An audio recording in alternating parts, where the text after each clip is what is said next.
ये कर लिया था हमने। प्रॉपर्टी ऑफ जेनेटिक कोड बता दिया था ना आपको, लास्ट ओवल हाइपोथेसिस। अब सिग्निफिकेंस बता दिया था ना, दो सिग्निफिकेंस है। इकोनॉमी ऑफ टीआरएनए मॉलिक्यूल अगर म्यूटेशन होता है थर्ड लोकेशन पे तो उसका कोई प्रॉब्लम नहीं होता। ओके ना। नेक्स्ट रीडिंग लिखिए टीआरएनए और ट्रांसफर आरएनए।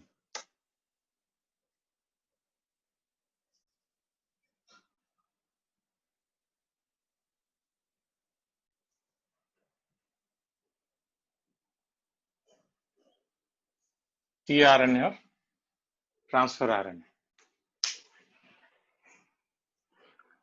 ओके।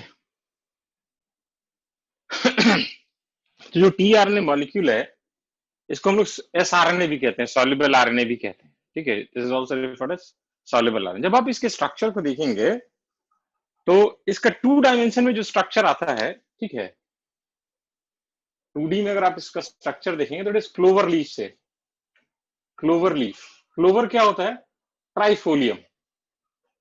अगर आपको याद होगा तो ट्राइफोलियम फेबेसी का मेंबर है। ठीक है, तो in two dimension it is clover leaf से। और यही अगर आप थ्री डायमेंशन में देखिएगा, ठीक है, तो it is inverted L shape. Inverted L shape. ठीक है, थर्ड हम also known as S R N A और soluble R N A, also known as S R N A और soluble RNA.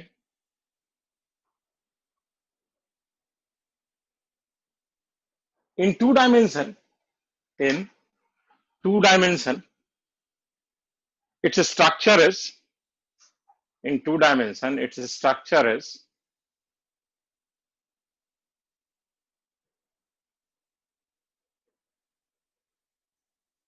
clover leaf shape, CLOVER, clover leaf shape. Whereas in three dimension, whereas in three dimension,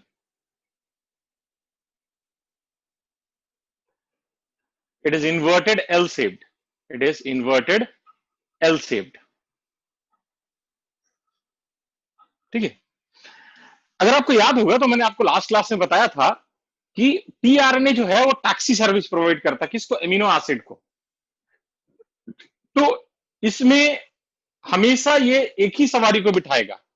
जैसे मान लो lysine एक amino acid है या methionine एक amino acid है, तो methionine जिस टैक्सी में बैठेगा उस पर कोई और अमीनो एसिड नहीं बैठ सकता, उस पर हमेशा मिथ्योनिन ही बैठेगा। मतलब बहुत ही स्पेसिफिक टैक्सी सर्विस है। प्लस हमने पढ़ा कि डीएनए से आरएनए बनता है, डीएनए के पास इंफॉर्मेशन है, ठीक है, और वो ट्रांसक्राइब करके आरएनए बनाता है, एमआरएनए, मैसेंजर आरएनए। उसके ऊपर कोडॉन्स होते हैं, बेस अरेंज होते हैं। तो उन कोडॉन को रीड करने के लिए भी रिक्वायर एंटी कोडॉन, और वो एंटी कोडॉन भी ये टीआरएनए लेके आता है। ठीक है, तो नेक्स्ट पॉइंट लिखिए बेटा, next point.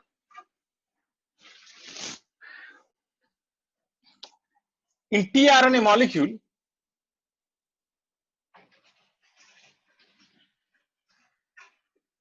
towards the 3' end, towards the 3' end,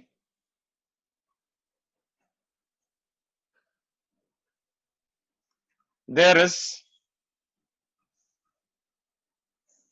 amino acid binding site. There is amino acid binding site,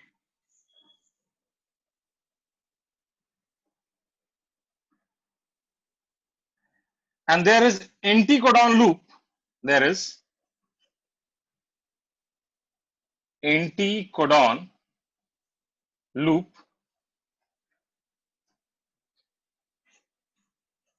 which binds with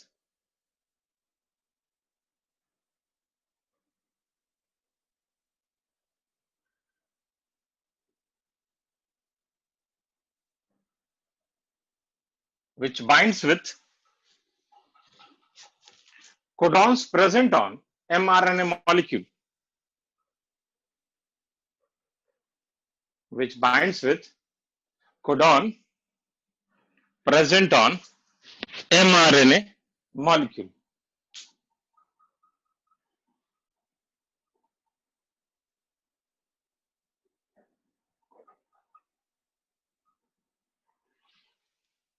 ठीक है।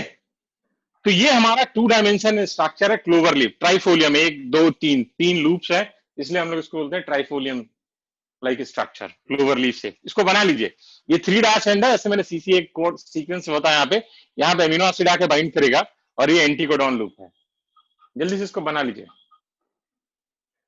ओके, चलिए अब हम लोग आते हैं जो सारा इतने देर से जो हम लोग 2 क्लास से भूमिका बांध रहे हैं ट्रांसलेशन पे, ठीक है। तो नेक्स्ट हमारा आ रहा प्रोटीन सिंथेसिस, ठीक है।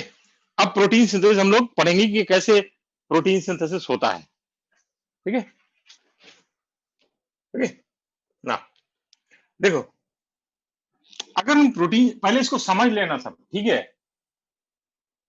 पहले इसको सब समझ लेना, एक बार समझ में आ जाएगा तो फिर मैं सब लिखवा दूंगा। पहले समझना इंपॉर्टेंट है हमारे लिए, ठीक है।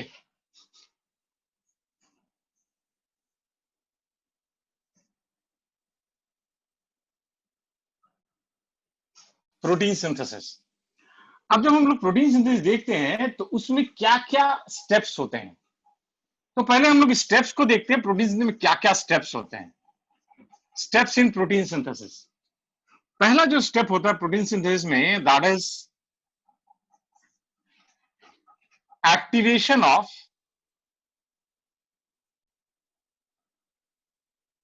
एमिनो एसिड, ठीक है। ये पहला स्टेप है। दूसरा स्टेप होता है हमारा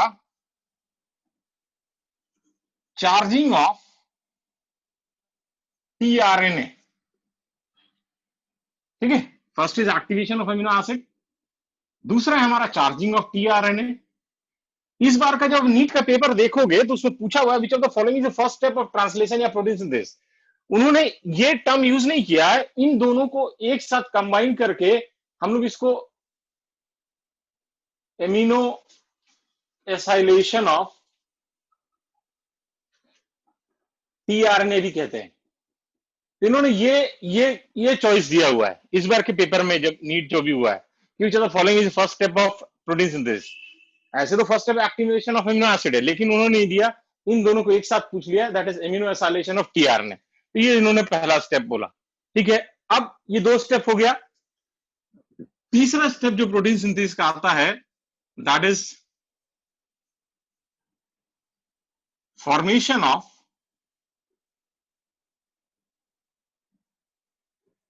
इनिशिएशन कॉम्प्लेक्स, ठीक है। चौथा हमारा जो स्टेप आता है, दैट इज इलोंगेशन,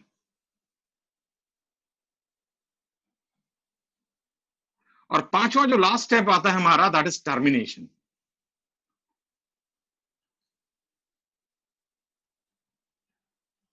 ठीक है, ये 5 स्टेप हैं, इन दोनों को एक साथ एमिनो एसाइलेशन ऑफ टीआरएनए भी कहते हैं। डन, पहले ये लिख लीजिए, फिर एक एक करके स्टेप करते हैं, बोर्ड छोटा है तो मैं पूरा एक साथ डायग्राम नहीं बना सकता, ठीक है। Done, protein synthesis consist of following 5 steps. Protein synthesis consists of following 5 steps. First, activation of amino acid. First is activation of amino acid.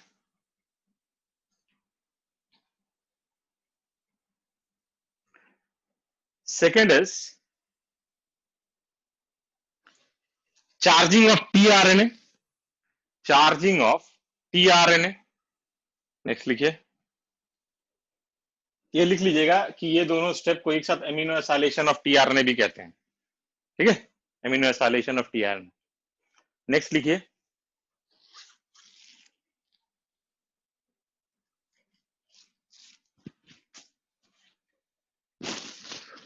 Formation of initiation complex.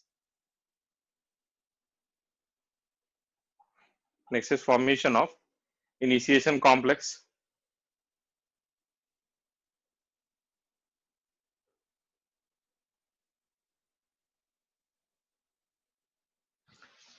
Next लिखिए elongation, and final is termination.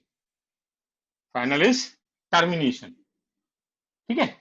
अब इसको start करते हैं हम लोग, क्योंकि board छोटा है तो मैं एक एक करके स्टेप ही बता पाऊंगा, ठीक है। तो हम लोग पहले दो स्टेप को देखते हैं।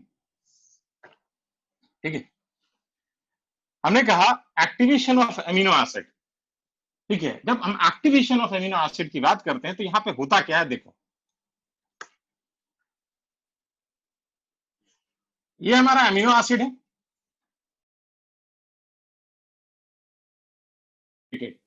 How it is activated, energy rich phosphate group is provided to this amino acid, or energy rich phosphate group ATP or GTP can serve as a source of energy. Energy rich phosphate group will get attached to this amino acid and the source of this phosphate is ATP or GTP.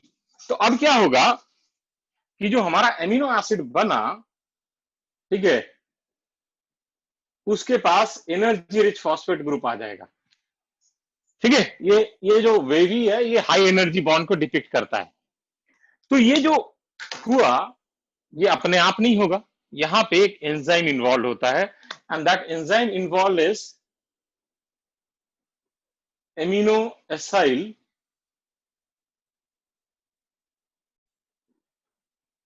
TRNA synthase.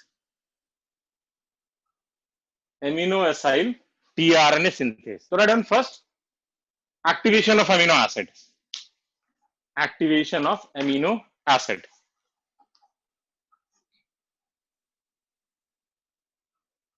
During this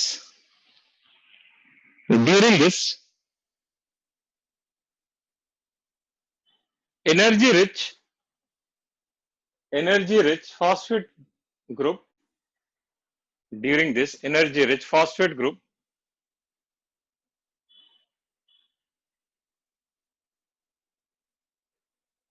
joins with amino acid, energy rich phosphate group joins with amino acid. This reaction is catalyzed by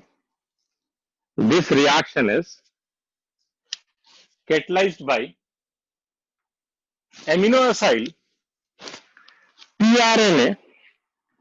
This reaction is catalyzed by amino acyl tRNA synthase. Amino acyl tRNA synthase. Okay ना, अगर आपको याद होगा तो मैं कितनी बार आपको बोल चुका हूं कि जो एमिनो एसिड है वो एक सवारी है और टैक्सी सर्विस जो है वो टीआरएनए प्रोवाइड करता है। तो अब क्या होगा, नेक्स्ट स्टेप आएगा, that is charging of tRNA molecule. यहां पे क्या होगा, ये जो एक्टिवेटेड एमिनो एसिड है, now it binds with its cognate means साथी, it binds with its cognate tRNA molecule or it binds with tRNA molecule, specific tRNA molecule। ठीक है, and that as a result क्या होगा, amino acid के पास already energy है और वो tRNA के पास आ जाएगा, तो टीआरएनए क्या हो जाएगा, चार्ज हो जाएगा। Voice is not clear. Okay, मैंने कहा कि जो हमारा नेक्स्ट स्टेप है वो ये है, चार्जिंग ऑफ टीआरएनए मॉलिक्यूल। ठीक है, आवाज आ रही है सबको? मैं यही हूं, मैं किधर जाऊंगा भाई, पढ़ा रहा हूं, कहां जाऊंगा। ठीक है ना, देखो अब ये हमारा एक्टिवेटेड अमीनो एसिड है। ठीक है, now this activated amino acid joins with its specific tRNA molecule and this is known as charging of tRNA. क्योंकि एनर्जी वाला जो है अब टीआरएनए के पास आ गया, तो हमारे पास क्या आ जाएगा, tRNA amino acid with energy rich phosphate bond, और ये रिएक्शन भी यही एंजाइम कैटलाइज करेगा। Same enzyme will catalyse this reaction. Run charging of, second step is charging of tRNA. During this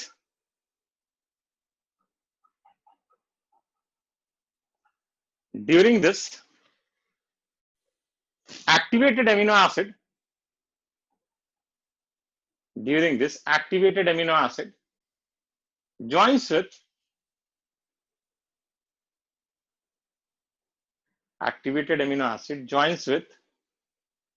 its specific tRNA molecule,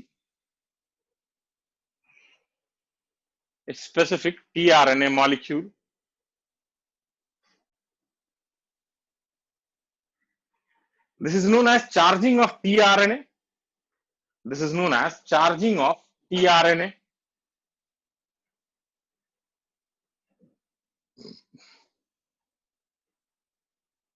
And this reaction is catalyzed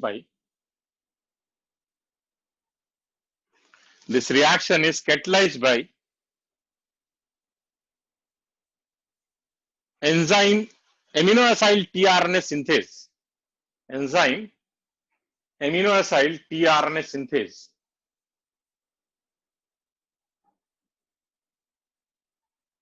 बन गया सबका? चलिए ना थर्ड स्टेप पे हम लोग आते हैं, that is formation of initiation complex.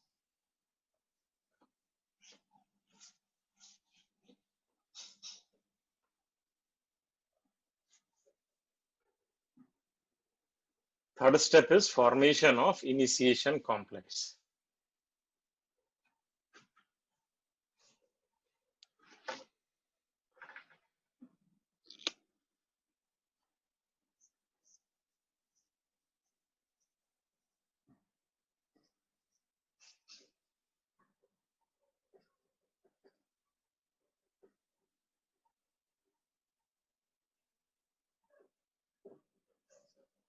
Formation of initiation complex. ठीक है, अब इसको थोड़ा समझ लो. हमारा ट्रांसक्रिप्शन हो गया, तो ट्रांसक्रिप्शन होने के बाद क्या हुआ कि हमारा mRNA मॉलिक्यूल बन गया. ठीक है, ये 5' to 3' हो गया. ये हमारा mRNA, मैसेंजर RNA. अब क्या होगा, सबसे पहले जो स्मॉलर सब यूनिट ऑफ राइबोसोम है, कौन सा? स्मॉलर सब यूनिट ऑफ राइबोसोम. ठीक है, वो स्मॉलर सब यूनिट ऑफ राइबोसोम यहां आके बाइंड कर जाएगा. ठीक है, दिस इज योर स्मॉलर सब unit of ribosome. It will come and it will bind with this mRNA molecule. यहां पे एनसीईआरटी और मेरे में थोड़ा सा कॉन्ट्राडिक्शन है. एनसीईआरटी कहता है कि लार्जर सब यूनिट में पी और ए साइट होता है, लेकिन होता यहां पे है. यहां पे इस स्मॉलर सब यूनिट में 2 साइट होगा, एक होता है पी साइट और दूसरा होता है ए साइट. ठीक है, one is P site, another is a site. P site का मतलब होता है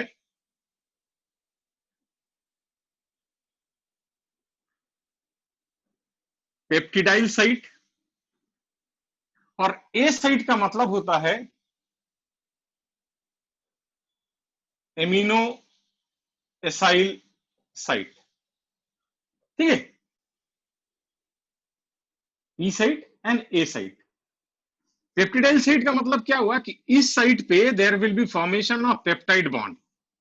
ठीक है, एमिनो एसाइल साइट का मतलब क्या होता है कि यहां पे इनकमिंग एमिनो एसिड जो है वो एक्सेप्ट होगा, जो एमिनो एसिड टीआरएनए लेके आएगा वो यहां पे रिसीव होगा और यहां पे पेप्टाइड बॉन्ड का फॉर्मेशन होगा. अब देखो, अब क्या है कि जैसे मान लो हमें पता है कि इनिशिएटर कोडॉन जो होता है एयूजी है, दैट इज मिथ्योनिन. तो यहां पे एयूजी है मान लेते हैं. ठीक है, और यहां पे अगर हम कुछ भी मान ले, हमारे ऊपर है, हम मान लेते हैं यहां पे यू है ए साइट पे, विच कोड्स फॉर फिनाइल एलेनिन. ठीक है,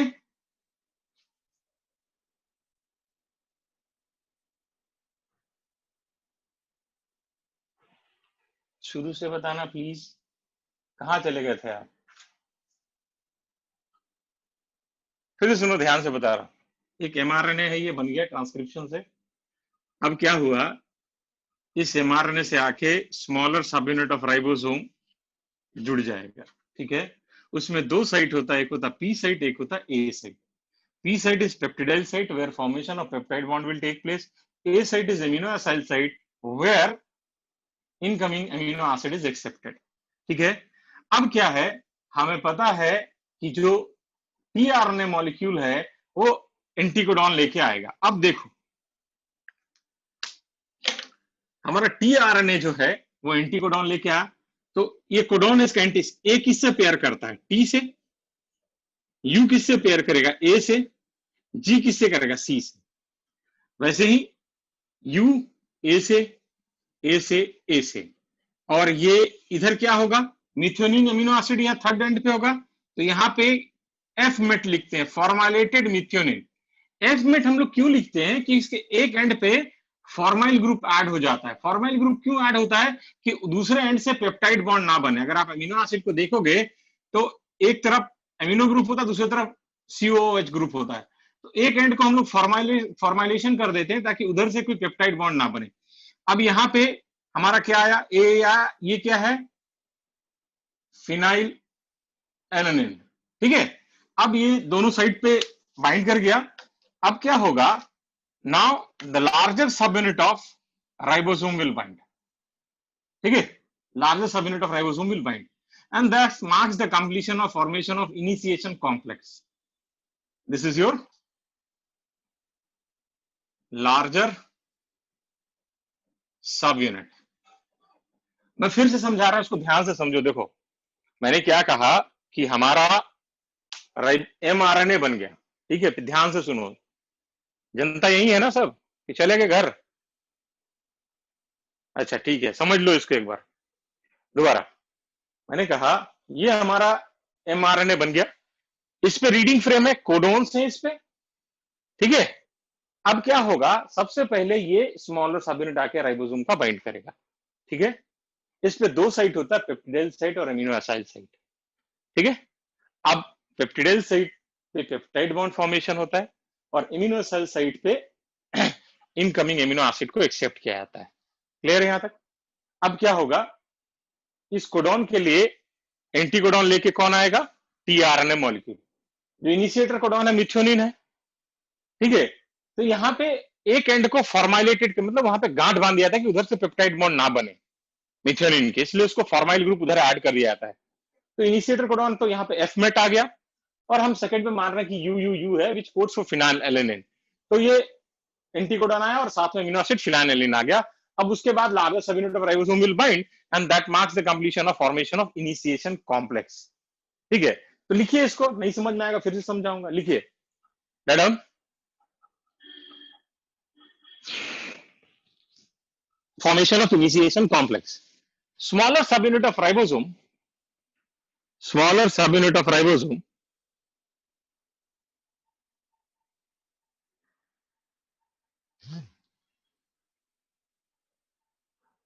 binds with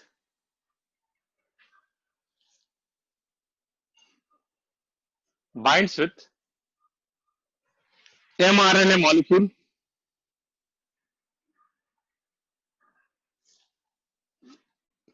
binds with mRNA molecule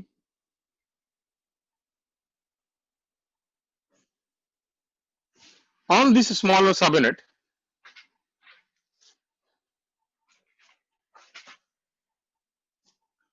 on this smaller subunit there are two site, there are two TWO2, two site,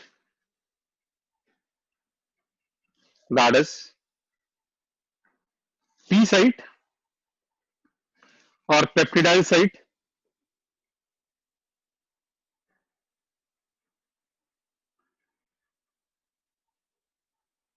P site or peptidyl site, where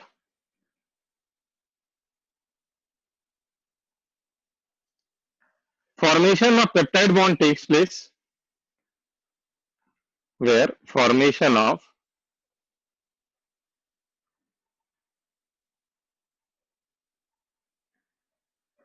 peptide bond takes place,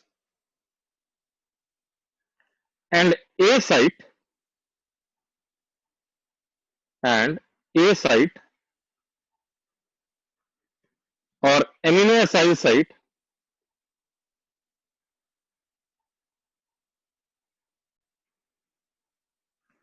A site or amino acyl site where incoming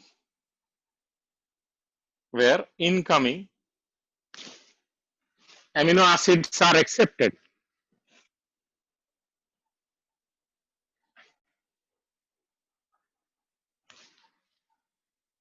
ठीक है, next point लिखिए. tRNA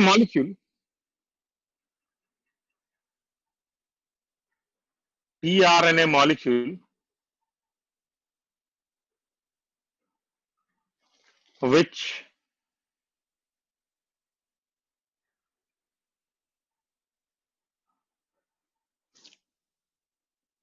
which is carrier of amino acid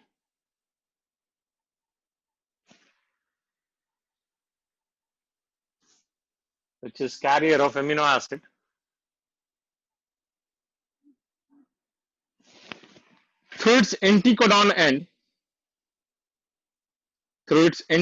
end binds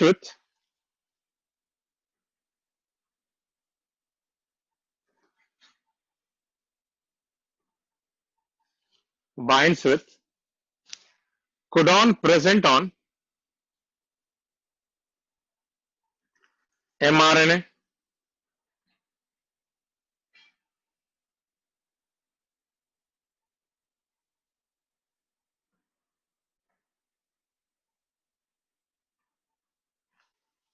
codons present on mRNA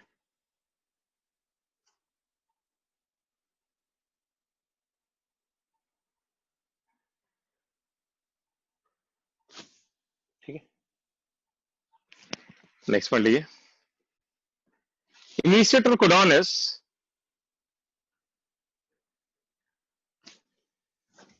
sir anticodon क्या बोल रहे हो, फिर से बोलो. नेक्स्ट पॉइंट लिखिए. Anticodon sorry initiator codon is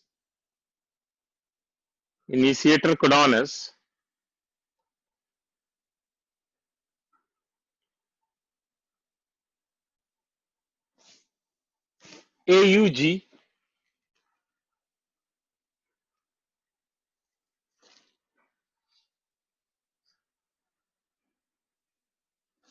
which codes for methionine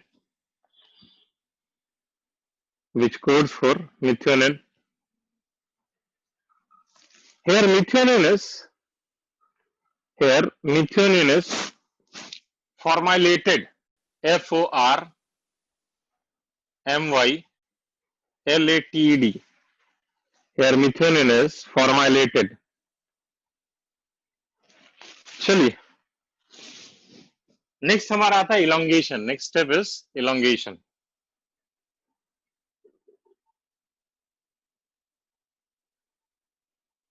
done. Elongation. अब इसको थोड़ा समझो. देखो होता क्या है,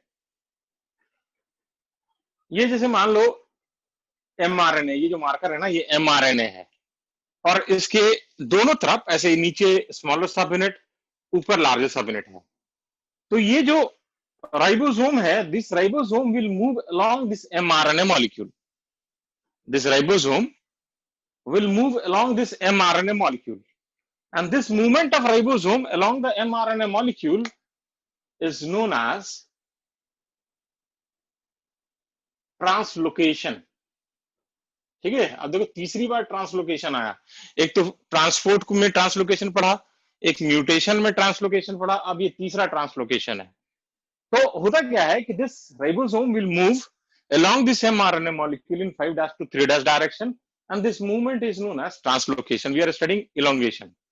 अब क्या होता है, हमने आपको बताया कि ये जो tRNA मॉलिक्यूल है और ये अमीनो एसिड है, एनर्जी रिच है ना. ये भी ध्यान में रखिएगा क्योंकि एनर्जी हमने पहले 2 स्टेप में इसको दे दिया है. अब क्या है, जब ये मूव करेगा, ठीक है, तो जब ये मूवमेंट होगा तो जैसे यहां 5' है, यहां 3' है, ठीक है, और पहले वहां था तो अब थोड़ा आगे बढ़ गया, मान लेते हैं अगले पे आ गया, ये आ गया, ये आ गया. ठीक है। अब होगा क्या, because of this movement earlier A site gets converted into P site. ये जो ए साइट है अब वो पी साइट हो जाएगा, तो ये हमारा हो गया P site, and a new A site will be created. ठीक है, फिर से समझो। Due to this translocation of ribosome along mRNA molecule in 5' to 3' direction, earlier A site gets converted into P site and a new A site is created. अब देखो यहां पे क्या है हमारा, अब P साइट पे हमारा U U U है, U U U है ना। अब तो ये P साइट हो गया ना ये वाला, और इससे ज्वाइन किया हमारा A A A, और यहां पे हमारा फिनाइल एलेनिन था। ठीक है, फिनाइल एलेनिन। अब देखो ये दोनों जो अमीनो एसिड है they are rich in energy, हमने पहले फॉस्फेट ग्रुप है, and as they are closely placed it will promote the formation of peptide bond between these two amino acid. तो अब क्या होगा, क्योंकि ये क्लोजली प्लेस्ड है और एनर्जी में रिच है, तो इनके साथ क्या होगा, ये जुड़ जाएगा, दैट इज एफ मेट यहां पे जुड़ जाएगा। ठीक है, अब मान लेते हैं यहां पे हमारा GUG था, विच कोड्स फॉर वेलिन, कुछ भी हो सकता है। अब इसका अगला टीआरएनए मॉलिक्यूल आएगा, जैसे इसका हो गया CAC, ठीक है, एंटीकोडॉन, और ये हो गया वेलिन। ओके, समझ में आ रहा है मैं क्या समझा रहा हूं? ओके, तो हो क्या रहा है कि ये राइबोसोम इसके अलोंग मूव कर रहा है। फिर समझो, ये राइबोसोम इसके अलोंग मूव कर रहा है, जिसका रिजल्टेंट क्या हो रहा है, जो पहले वाला ए साइट है अब वो पी साइट बन गया। ठीक है, और एक नया ए साइट आ गया, क्योंकि ये जो अमीनो एसिड है they are rich in energy and closely placed, it promotes the formation of peptide bond. ठीक है, अब इन दोनों के बीच में पेप्टाइड बॉन्ड बन गया। बट यहां पे एक बहुत इंपॉर्टेंट पॉइंट है कि this peptide bond formation is catalysed by an enzyme peptidyl transferase. ठीक है, this peptide bond formation is catalyzed by enzyme peptidyl transferase। ये जो पेप्टिडाइल ट्रांसफरेज एंजाइम है ये कुछ और नहीं है, it is A ribozyme, that is RNA enzyme, it is A ribozyme. और कौन सा राइबोजाइम है, it is 23S rRNA which is present in larger subunit of ribosome. So this peptidyl transferase activity is due to 23S rRNA present in larger subunit of ribosome। मतलब क्या हुआ कि ये जो 23S rRNA है वो इस लार्जर सब यूनिट का कंपोनेंट है ना, लार्जर सब यूनिट का कंपोनेंट, प्लस ये कैटालिस्ट भी है। मतलब ये दो रोल प्ले कर रहा है, it can act as a catalyst, okay, it is a catalyst as well as it is a structural component। ये पॉइंट समझ में आया सबको जो मैं समझा रहा हूं? ये क्वेश्चन भी आया हुआ है कि which of the following have both. मैं फिर से समझाता हूं, देखो फिर से ध्यान से सुनो, नो नो बोलना आसान है, पहले थोड़ा अपना दिमाग शांति से सुनो। देखो मैंने क्या कहा कि ये जो हमारा राइबोसोम है, ये राइबोसोम जो है ना 5' से 3' डायरेक्शन में मूव करेगा। ठीक है, तो इसका रिजल्टेंट क्या होगा, जब ये यहां से ऐसे सोचो कि ये राइबोसोम ऐसे मूव कर रहा है इधर 5' से 3' में, तो क्या होगा, ये जो ए साइट है ना ये अब नया पी साइट बन जाएगा, पेप्टिडाइल साइट, और यहां पे आ जाएगा घसक के, तो यहां पे एक नया ए साइट आ जाएगा। वही किया मैंने, इसको घसका दिया, earlier P site A site is now P site and a new A site is created. ठीक है, इस मूवमेंट को हम लोग ट्रांसलोकेशन कहते हैं। क्लियर है? अब आगे देखो, अब क्या होगा जब ये मूवमेंट हो रहा है और ये दोनों जो एमिनो एसिड है, मैंने आपको पहले ही स्टेप में बता दिया कि they are rich in energy, they are rich in energy and they are closely placed. So as they are rich in energy and closely placed, it will promote the formation of peptide bond between these amino acids। ठीक है, तो इन amino acids के बीच में क्या हो जाएगा, peptide bond formation हो जाएगा। ठीक है, अब क्या है कि ये जो पेप्टाइड बॉन्ड फॉर्मेशन है, it is catalysed bye enzyme peptidyl transferase. ये पेप्टिडाइल ट्रांसफरेज जो है ये enzyme, it is a ribozyme, RNA enzyme. मतलब क्या हुआ कि ये जो लार्जर सब यूनिट है, इसका एक कंपोनेंट है 23S rRNA, वही पेप्टिडाइल ट्रांसफरेज का काम कर रहा है।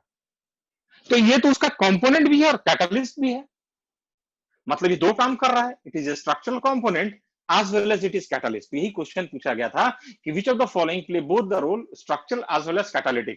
तो that is 23S rRNA in present in larger subunit of ribosome। समझ में आई है? समझ में आया सबको?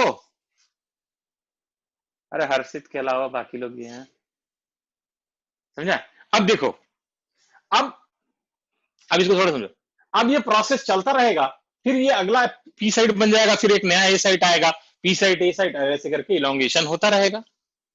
समझ में आया कि एक ये आगे फिर ट्रांसलोकेट किया, फिर अगला पी साइट ए साइट जो था पी साइट बन गया, एक नया ए साइट आ गया, वहां पे कोई कोडाउन होगा, फिर ऐसे ऐसे करके इलोंगेट होता रहेगा। तो नेक्स्ट लिखिए elongation. Next is elongation. Ribosome moves along mRNA। Ribosome moves along mRNA in 5' to 3' direction। Ribosome moves along mRNA in 5' to 3' direction, and this movement is known as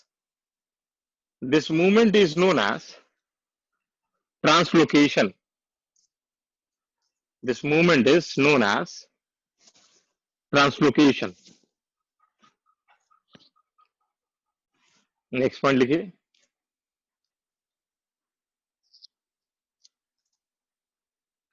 As a result of this movement, as a result of this movement, earlier A site, earlier A site gets converted into,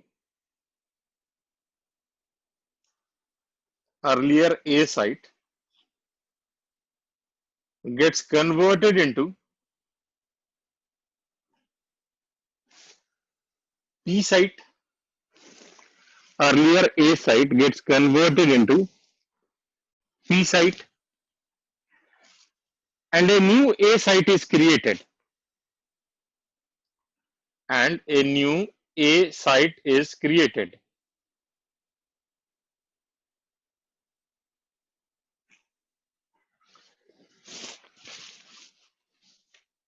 ठीक है, next point लिखिए। As energy rich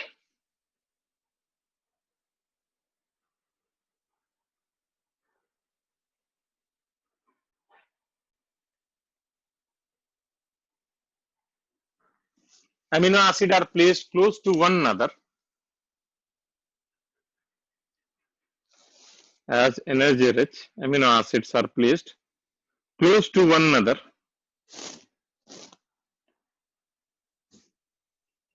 it promotes formation of,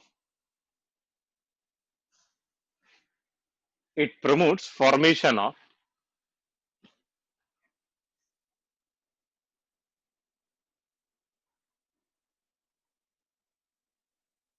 peptide bond, peptide bond,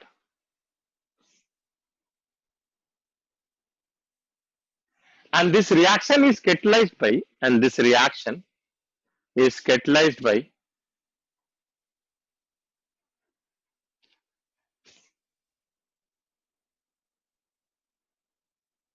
enzyme peptidyl transferase। This reaction is catalyzed by enzyme peptidyl transferase,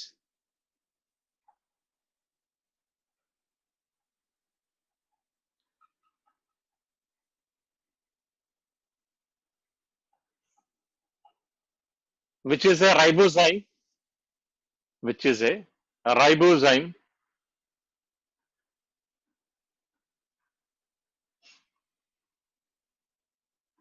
It is due to 23S rRNA. It is due to 23S rRNA.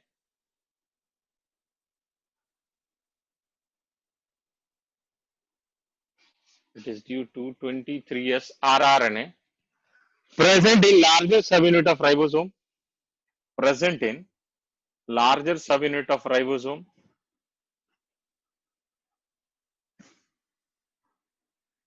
So this 23S rRNA, this 23S rRNA plays both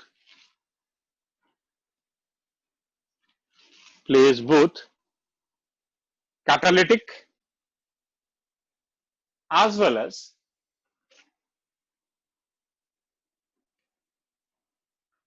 structural role.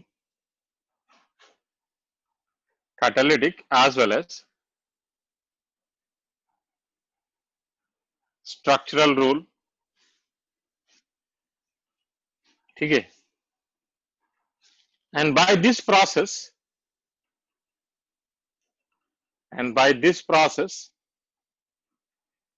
elongation of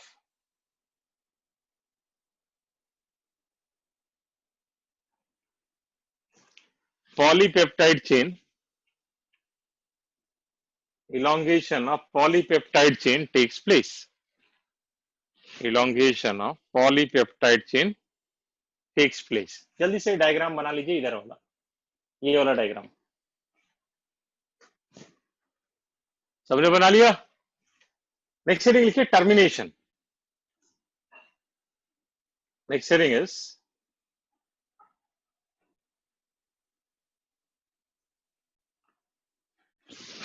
termination. ठीक है. तो जो process of transcription है, ठीक है, sorry translation, it terminates when ribosome encounters stop codon for which there is no anticodon. तो हुआ क्या, अब मान लीजिए, सॉरी एक सेकेंड, जैसे मान लीजिए कि हमारा प्रोसेस ऑफ ट्रांसलेशन चल रहा था. ठीक है, हमारा यहां तक पहुंच गया. ठीक है, ये हमारा पी साइट है, ये हमारा था, यहां मान लेते हैं कुछ भी है, GAG है मान लेते हैं. तो GAG का एंटीकोडॉन इज CUC. ठीक है, GAG कोड्स फॉर, अगर आपको याद होगा तो ग्लूटामिक एसिड मैंने आपको बताया हुआ है सिकल सेल एनीमिया में, बताया ना. सिकल सेल एनीमिया में GAG gets replaced by GUG at 6th position. तो अब मान लीजिए कि ऐसे करके ये अमीनो एसिड इलोंगेट हो रहा था, ऐसे करके बन गया, इतना अमीनो एसिड जुड़ गया, ये F-MET था.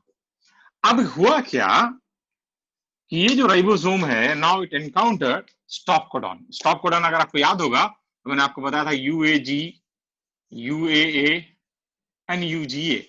Sorry, UGA. These three are stop codon. तो मान लेते हैं कि कुछ भी इन तीनों में से यहां पे आ गया. सपोज करो UAA आ गया. ठीक है. So for this stop codon there is no anticodon.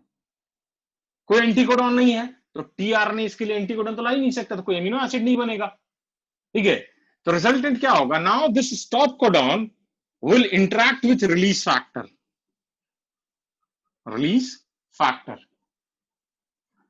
And as a result, this newly synthesized polypeptide chain is released and your protein synthesis is complete. समझ में आया मैंने क्या कहा? मैंने कहा कि the process of this translation terminates when this ribosome encounters stop codon, any out of these three, anyone. ठीक है, UAA, UAG, UGA कुछ भी हो. Now this stop codon will interact with release factor, and as a result, what will happen? The newly synthesized polypeptide chain gets released. Okay, and the process of translation is now complete. Right on? termination. Process of translation, process of translation terminates, process of translation terminates when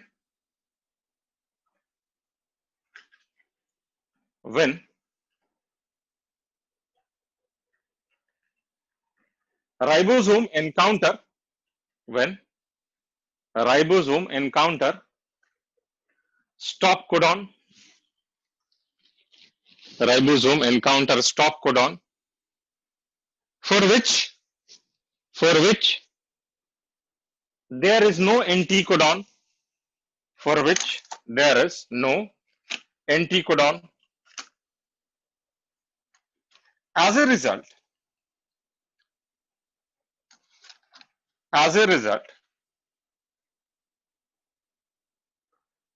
process of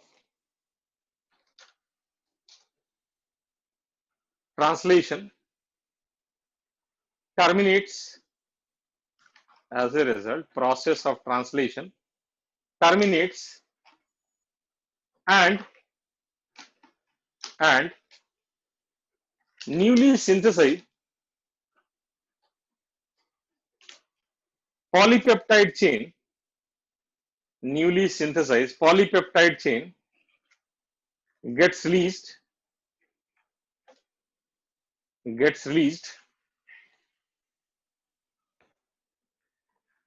due to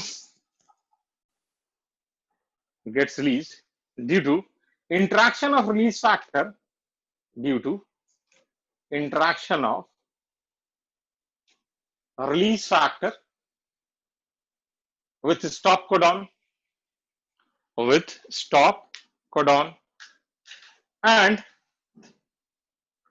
process of translation terminates, and process of translation terminates. जल्दी से इसको बना लीजिए, समझ में आया सबको? जल्दी से बना लीजिए। ओके, चलिए अब इसमें एक लास्ट पॉइंट लिखिए, फिर नेक्स्ट क्लास में देखो। ये हमारा ट्रांसलेशनल यूनिट है, ठीक है। ये हमारा इधर अपस्ट्रीम है और इधर डाउनस्ट्रीम है, ठीक है। तो हम कहते हैं both upstream and downstream to translational unit untranslated regions are present. Untranslated regions are present. Although they are not directly involved in the process of translation, but they are essential for carrying out the process of translation efficiently. मतलब कि वो इस process में directly involve तो नहीं है, लेकिन इस प्रोसेस को एफिशिएंटली कैरी आउट करने के लिए जरूरी है। Right on, both upstream and downstream to, both upstream and downstream to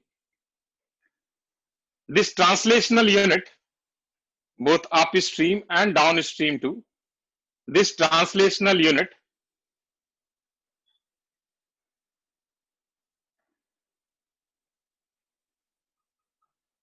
untranslated regions are present, untranslated regions are present,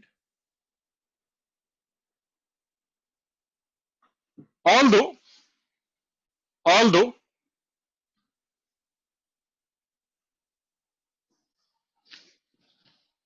they are not directly involved in, although they are not directly involved in process of translation, although they are not directly involved in process of translation, but they are required for carrying out process of translation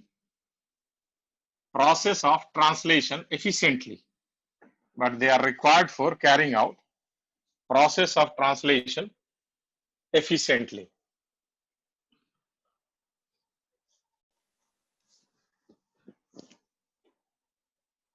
ठीक है, लिख लिया? Process of translation efficiently. Next point, next heading लिख लीजिए, next class में करेंगे. Third heading, they are essential for carrying out process of translation efficiently. Next heading is protein synthesis and antibiotics. Next heading is protein synthesis and antibiotics.